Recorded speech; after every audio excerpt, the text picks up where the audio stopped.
Delighted to introduce, I had to wake him up. Coffee.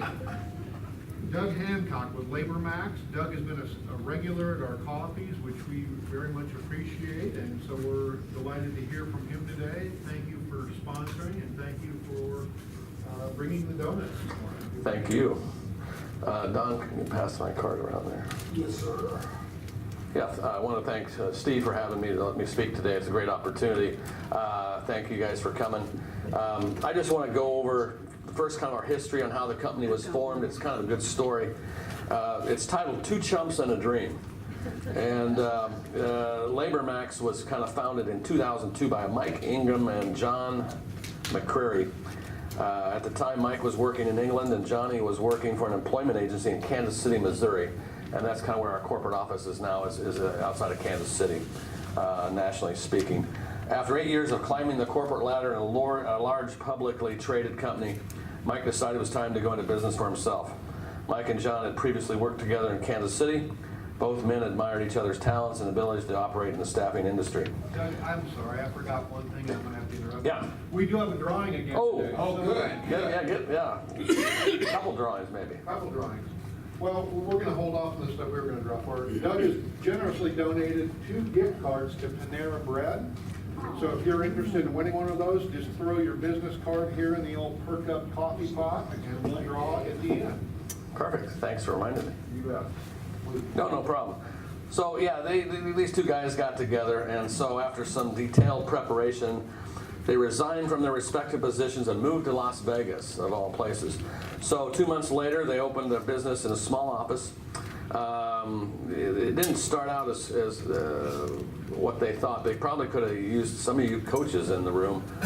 But their first week, they billed a whopping $180 and a 26.9% gross margin. And the PL showed that they had about $11,000 in operating expenses. So they were both a bit concerned, is an understatement. They had just walked away from good jobs, steady incomes, and opened up on a $60,000 seed capital. In the first week alone, they had John kicked himself for spending $2,800 to install security bars, as an example of their good choices. According to the experts who write books, they should have opened up with maybe about $150,000. Of course, this is $2,002. But fortunately, they didn't know any better. Hence, the two of them titled their little adventure, Two Chumps and a Dream. So as we fast forward to today, this is a little older data, but I believe we're over 100 branches in over 32 states. And the short of it is their growth, their business model, their business plan is to actually have about 400 branches, and some of them are cells of 3 to 4 with local ownership, kind of like a franchise. Some are bigger. But that's kind of the short history of LaborMax. Uh-oh. We still on? Well, that's why I brought 2 drawings, just in case. Soften the blow, right? Now we're good. So LaborMax focuses on, I'm the sales manager for Lincoln. Our owners are out of Omaha, and they own Des Moines, the office in Des Moines, Omaha, and Lincoln. We have the national branding, the footprint, the backing, marketing dollars, everything from corporate. We also enjoy the local ownership. So if we need to make decisions, it's a phone call away. It's really flexible and really helps me out to not have to go through corporate layers to get something decided 2 months down the road when we need to. This is a fast-moving business. Unemployment's low. There's probably 15 or 16 competitors in Lincoln alone. And so we kind of focus, everybody has kind of their niche, whether it's manufacturing, maybe transportation, logistics, warehousing, whatever it might be. We don't do the day labor as much. Our focus is more on recruiting. So it could be for an executive position, administrative clerical, could be for CDLs. Right now there's a huge demand for CDL Class 8 drivers. Southeast can't spit them out fast enough. And place, they're just a huge need as an example. So we focus on the recruiting side, and with that, partnerships with SCC, Able Nation Working Program, Workforce Development, I think it's called National Job something now. So we look to partner with other agencies and other entities to help with that recruiting effort. There are a lot of people looking for jobs, but some of them are underskilled and they would need some certain skills as far as filling some of these positions. The other thing that we do is kind of what I call the test drive. We do the temporary to hire, or it's based on a period of time or X number of hours worked.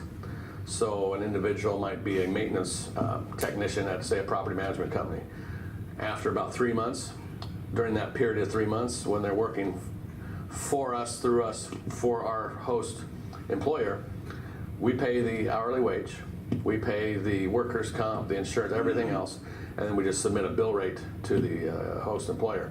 And after that period of time, if they would like to hire that person on their payroll, there's no charge, no fee. They just make the transition if it's a fit for both parties.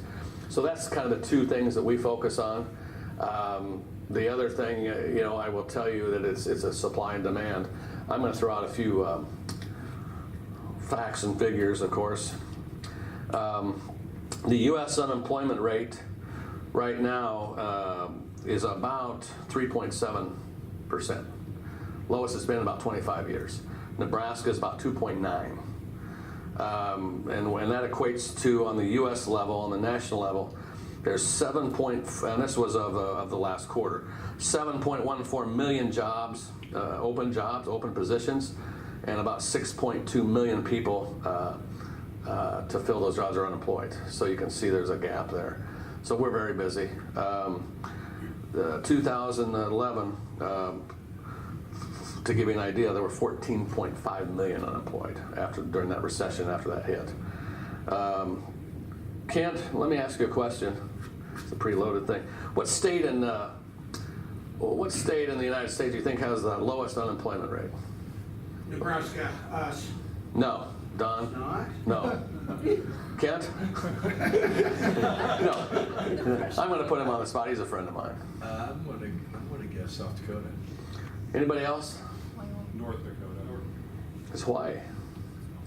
2.1. Maybe it's the climate or the volcano. I don't know, but it's 2.1. Now, what is it's a kind of a loaded question. What is the state or territory with the highest unemployment rate? Alaska? No. Puerto Rico. You're close with Puerto Rico. Actually, it's the American Samoas. 18%. And if you look at comparing that nationally, DC at 5.6. But I just find these facts interesting. That's how boring my job is. But let's take Libya, 30%. Kosovo, about 30.5. So if you look at the global piece, it's kind of interesting stuff.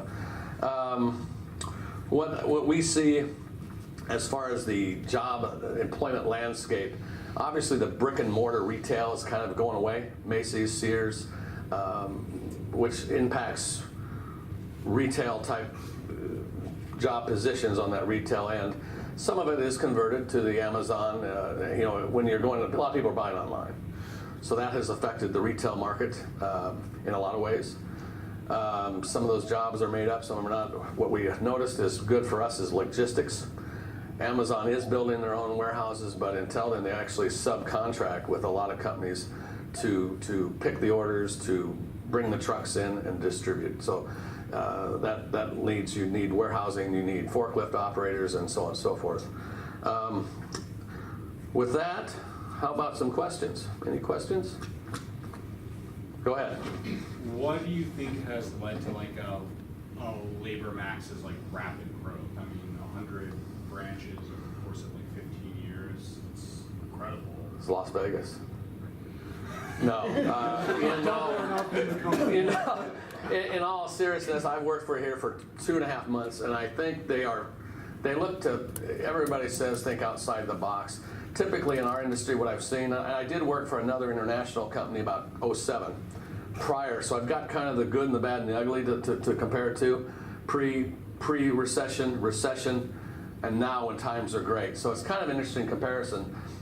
But to answer your question, I think thinking outside that box, so partnering, one of the tenants here Travis, we met for 2 hours. It was supposed to be like an hour meeting. We just had some great ideas on potential training to partner with Artisan HR to look at interviewing skills, hiring skills, things outside the box. And another friend, Derek Eafley, we were looking at partnering with them to help the employment area as far as what's going on to retain employees, and other partners as well. I think that's one thing to partner outside of versus just going on ZipRecruiter and Indeed or doing a job fair, down at Workforce Development and just kind of hooking them in and just throwing a warm body in a position. So it's about that fit, and I think that's what the success has generated quickly. Yes, sir. Those jobs for teenagers, where can we find that? Because I want to help the teenagers. And that's a good point. I think the teenage from 16 to 24, the unemployment is about almost 9% from 16 to 24 in Nebraska. One of the things that I'm in the initial stages of working on is the Career Academy. I think that is a phenomenal piece that's been missing for, how long has that been around, Steve? Just a few years now? Just a few years, yeah. And would you agree it's a long time coming? I mean, we should have had that in place long ago to bridge the high school student. We always had the 2-year degrees, associate degree in this and over here. We had 4 years, and it was just what may not have been a fit for everybody. But that bridge, I see it as a bridge. I think it's a phenomenal piece to help with that.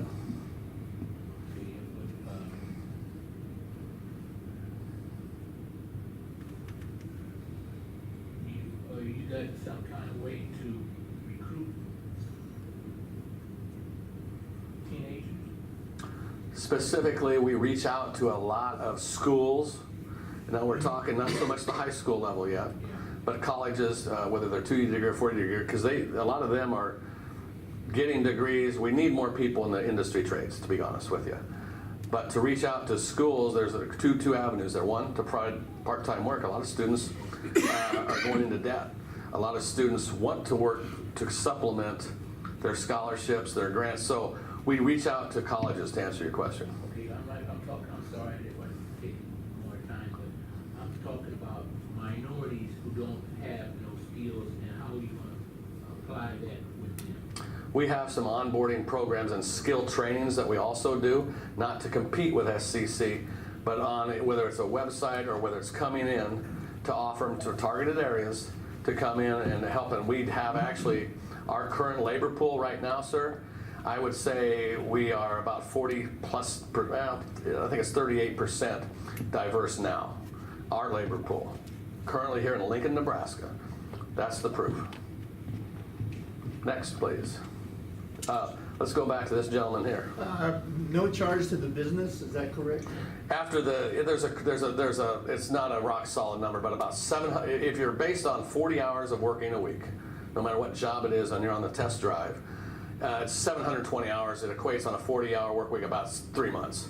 And that's all negotiable. If they got a rock star and they want to hire him tomorrow, we're not going to say you got to wait 720 hours. So there could be a fee there because that's based on a certain amount of revenue and markup on that time frame.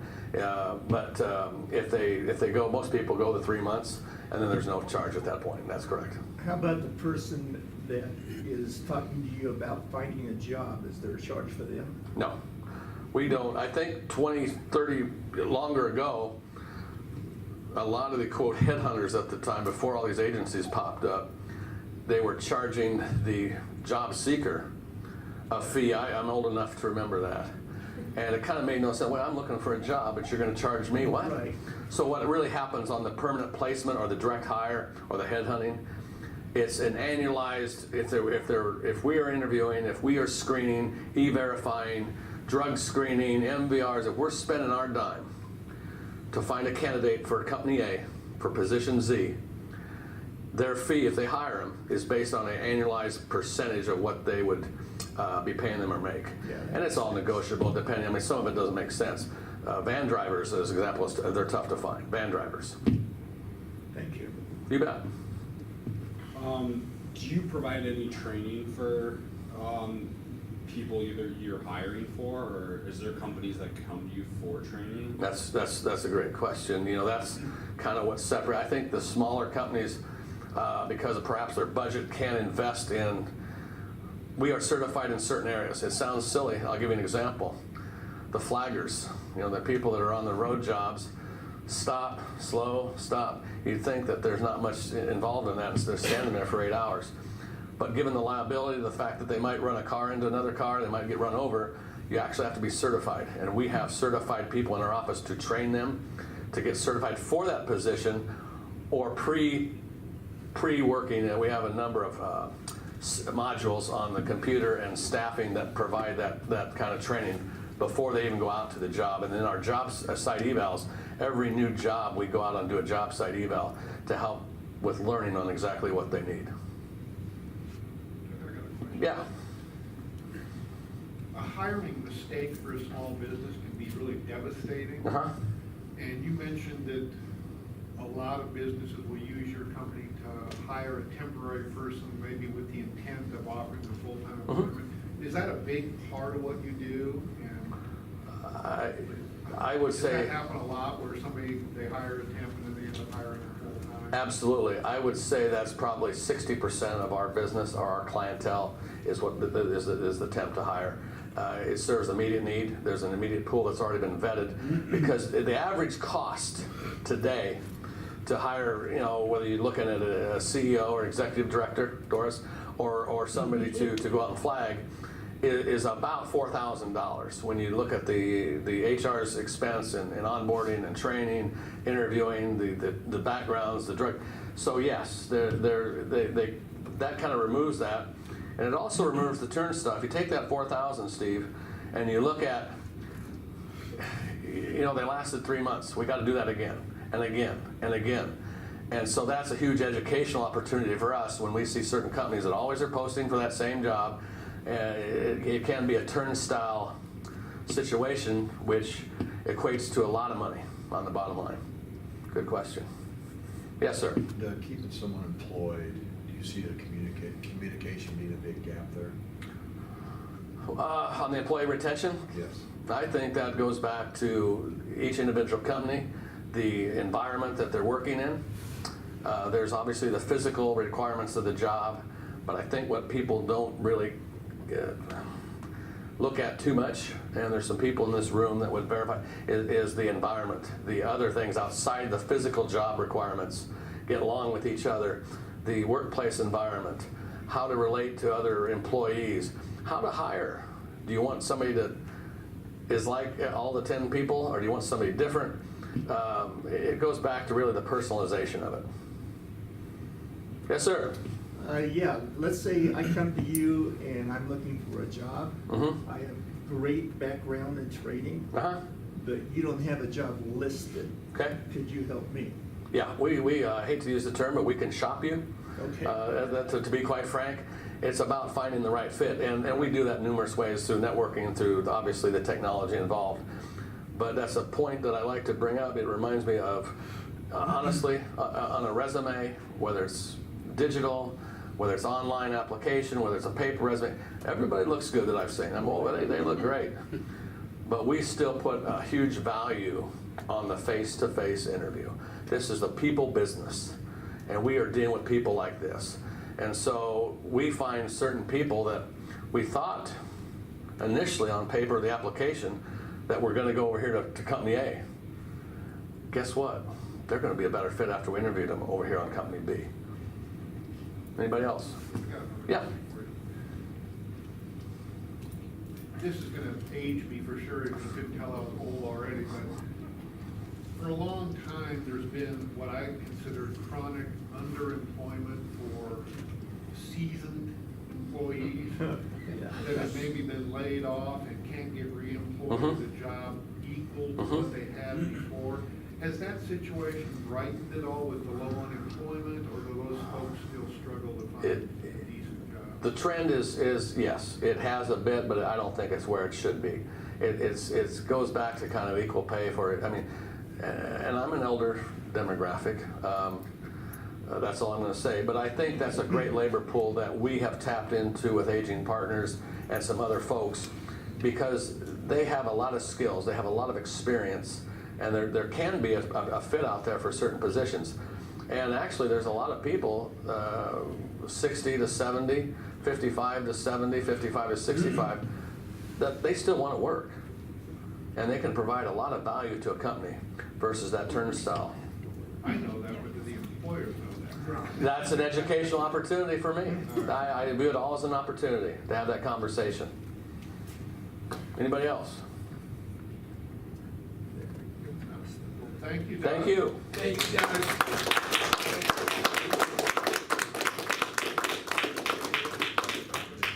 Hey Doug, Yeah. I have one last question. Yeah. Is that your real hair?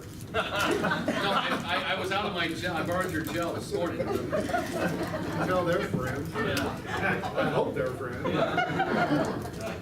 Well, Doug, as a thank you, we would like to give you a Focus Sweet mug. Thank you. I drank lots of coffee. And now, if you would do us the honor of